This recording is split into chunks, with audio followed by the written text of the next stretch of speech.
3-4 مہینوں سے لگاتار کرتا آ رہا ہوں، اور میری پیشن گوئی ہے کہ امریکہ پاکستان کے ساتھ دوبارہ گہرے انداز سے ری انگیج کرے گا، اور وہ کرتے ہوئے نظر آ رہا ہے، چونکہ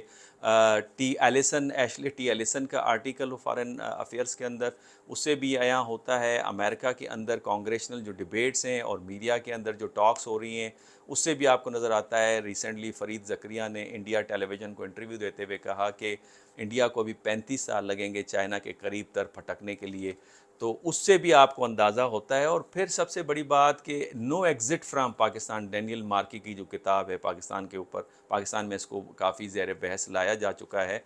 اس سے بھی اندازہ ہوتا ہے کہ پاکستان سے امریکن ایگزٹ اس طرح سے نہیں ہونے لگا، بلکہ امریکہ کو ایک ریئلائزیشن ہوئی ہے کہ جو پاکستان کی اہمیت ہے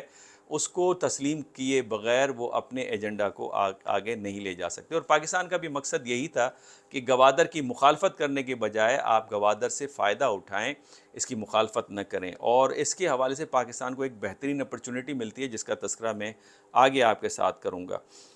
چائنا کا اس کے اوپر رد عمل کیا ہے؟ چائنا نے اس پہ میرے خیال ہے سخت ریئیکٹ کیا ہے میری اطلاعات کے مطابق، اور میرے خیال میں چائنیز فارن منسٹر، چائنیز جو سفیر ہیں پاکستان کے اندر، وہ فارن آفس سے کانٹیکٹ بھی اس حوالے سے کرنے لگے ہیں، اور اس پہ انہوں نے کچھ ریزرویشن شو کی ہیں، اور اس طرح کی ریزرویشنز فارن آفس نے تو پہلے بھی، آپ کو یاد ہے میں نے پہلے بھی 2-3 دفعہ اس میں ذکر کر چکا ہوں کہ جس وقت ان کی الیکشن کمشنر کے ساتھ ملاقات ہو رہی تھی تو اس پہ بھی ریزرویشن شو کی ہیں۔ اس کے علاوہ ایک بڑی امپورٹنٹ ڈیولپمنٹ ہے جو افغانستان اس کو رنگ دینے کی کوشش کر رہا ہے کہ امریکی سفیر کی جو تعیناتی ہوئی ہے افغانستان میں، یہ اس طرح سے ہے جس طرح چائنا نے افغانستان کو تسلیم کر دیا ہے۔ حالانکہ یہ روٹین میٹر ہے، ایک سفیر جاتا ہے دوسرا سفیر آتا ہے، ریکگنیشن تو تب ہی ہوتی ہے جس وقت چائنا بھی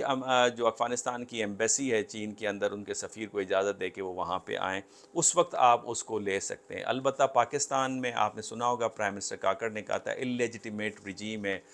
طالبان کے افغانستان کے حوالے سے، جب یہ 6-7 دن جو ٹینشن کے رہے اس کے بعد ایک معاہدہ ہوا ہے کہ افغانستان کی سرزمین استعمال نہیں ہونے دیں گے، اس کے علاوہ یہاں سے حملے نہیں ہوں گے، اس کے علاوہ اسمگلنگ میں طالبان کی جو حکومت ہے وہ مدد کرے گی۔ لیکن ایک تضاد آپ کو نظر آتا ہے امریکہ versus Russia and China. China کے تو خیر افغانستان میں بہت سارے آپ کو انٹرسٹ نظر آتے ہیں، جس کے اندر سیکیورٹی انٹرسٹ بھی ہیں، اکنامک انٹرسٹ بھی ہیں، تقریباً $1 ٹریلین کی انویسٹمنٹ چائنا کرنے جا رہا ہے افغانستان کے اندر منرلز کے حوالے سے، جس میں لیتھیم ہے، جس کے اندر کاپر ہے، جس کے اندر گولڈ ہے، اور تقریباً $6.5 بلین کا کانٹریکٹ تو ویسٹرن نیشنز میں بھی کیا، جس میں برطانیہ بھی ہے اور غالباً فرانس بھی ہے۔ تو میرے خیال میں یہ ڈیولپمنٹ چل رہی ہے۔ لیکن رشین ایمبیسڈر کا پاکستان میں ڈان نیوز کو جو انٹرویو ہے وہ بڑا امپورٹنٹ ہے۔ انہوں نے فرمایا کہ ہمیں افغانستان سے ریجن کو اور ہمیں کوئی سیکیورٹی تھریٹ، اور بلکہ گلوبل کوئی سیکیورٹی تھریٹ نہیں ہے، لیکن امریکہ کے تھنک ٹینکس ہوں یا یونائٹڈ نیشنز کے اندر جو ڈیبیٹس ہو رہی ہیں اس میں یہ بتایا جا رہا ہے کہ افغانستان میں داعش دوبارہ ری آرگنائز ہو رہی ہے اور وہ گلوبل تھریٹ بن سکتا ہے، جس کے حوالے سے کمانڈر جنرل میکنزی جو کہ سینٹ کام کے کمانڈر تھے، جس میں میں نے ویلاگ بھی کیا، ان کی سٹیٹمنٹ بھی ہے۔ جنرل ایرک جو ایگزسٹنگ سینٹ کام کے کمانڈر ہیں، ان کی سٹیٹمنٹ بھی اس حوالے سے ہے کہ داعش جو ہے وہ باہر امریکہ کے اہداف کو ٹارگیٹ کر سکتی ہے۔ تو میں سمجھتا ہوں یہ دونوں کے درمیان میں آپ کو ایک تضاد نظر آتا ہے۔ اس حوالے سے پاکستان کے پاس ایک گولڈن اپرچونٹی ہے میں سمجھتا ہوں، چونکہ G20 کے بعد فوراً یہ جو وزٹ ہے اس کی ایک اہمیت بھی بنتی ہے۔ اہمیت یہ بنتی ہے کہ جو انڈیا نے جو کوریڈور کا جو کانسیپٹ دیا ہے وہ کوریڈور ورکنگ نظر نہیں آ رہا، وہ ڈوبتا ہے تیرتا ہے، ڈوبتا ہے تیرتا ہے، اس طرح کا کوئی کوریڈور ہے جس کی ماضی میں بھی بہت سارے کوریڈورز کی بات کی گئی، لیکن وہ اس طرح سے پریکٹیکل شیپ لیتے ہوئے نظر نہیں آ رہے جس طرح سے BRI اور سی پیک نے یہ لیا ہے۔ تو میں سمجھتا ہوں اس کی اہمیت کو تسلیم کرنا ہوگا، اور بجائے یہ کہ ہم کولڈ وار پالیٹکس میں جائیں،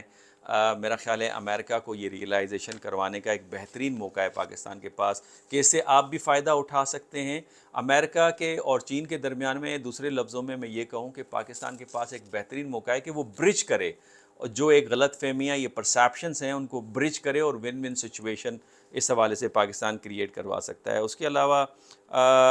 پاکستان کے پاس یہ بھی موقع ہے کہ امریکہ کو پریشرائز کرے کہ وہ انڈیا کو یہ بتائے کہ ریجنل کنیکٹیوٹی کا ایک ہی سورس ہے اور وہ پاکستان ہے، پاکستان کے بغیر کبھی بھی ریجنل کنیکٹیوٹی کا جو خواب ہے وہ پورا نہیں ہو سکتا۔ اگر آپ India, Middle East, European connectivity کی بھی بات کریں تو وہ پاکستان کے بغیر وہ ناممکن ہے، وہ مہنگا ہے، لہٰذا یہ ریئلائزیشن بھی پاکستان جو ہے وہ کروا سکتا ہے، اور پاکستان جو دو بڑے جائنٹ ممالک کے درمیان میں ایک دوسرے کے بارے میں جو غلط فہمیاں ہیں، مسپرسیپشنس ہیں، ان کو اس حوالے سے برج کر سکتا ہے۔ اب اس میں جو ایک اور جو چیز سامنے کھل کے آ رہی ہے وہ یہ کہ پاکستان جو ہے وہ آئسولیٹ ہوتا چلا جا رہا ہے۔ یہ ایک غلط فہمی ہمارے پاس بھی بیان کی جا رہی ہے کہ انڈیا کے اندر G20 کی سمٹ ہوئی، اس سے پہلے سنگائی کی سمٹ ہوتی ہے، G7 میں انڈیا شرکت کرتا ہے،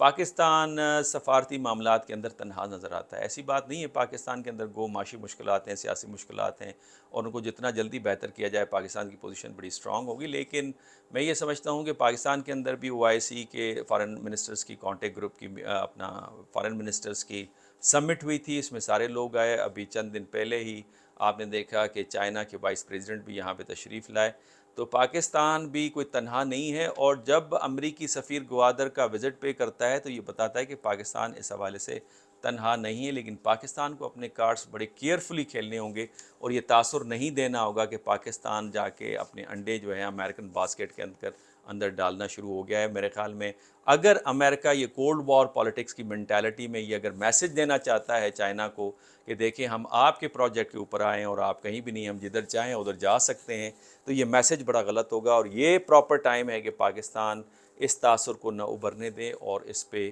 کام کریں۔ آج کے لیے یہی آپ کی خدمت میں، آپ کی کمنٹس کا انتظار رہے گا۔ اجازت دیجیے، اللہ حافظ۔